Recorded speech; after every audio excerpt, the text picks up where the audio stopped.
Good morning. So today I thought we'd talk a little bit about trench art. Now, trench art is obviously an artistic form that comes from the trenches of war. More specifically today, World War One or the Great War, because I have this fantastic little piece. It is artwork. It is generally vases and forms like that made out of spent ammunitions, brass, leads, coppers of the war, because that was the one thing that was apparently abundant when you were sitting in the trench of the Great War.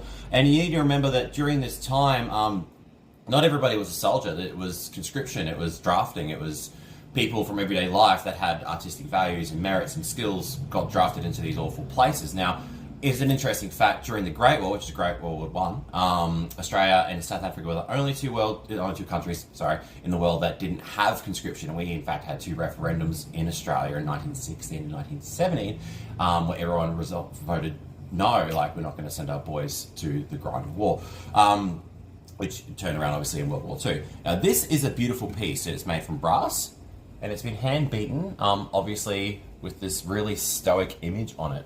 You don't see this too often. I've seen bits like this before. I've seen shells made into vases, and as well as shells that have been melted down and casted into aircraft. Trench art planes, they're a really just interesting tactile thing if you ever get the opportunity to hand one. Anyway, that's Sunday. Bye.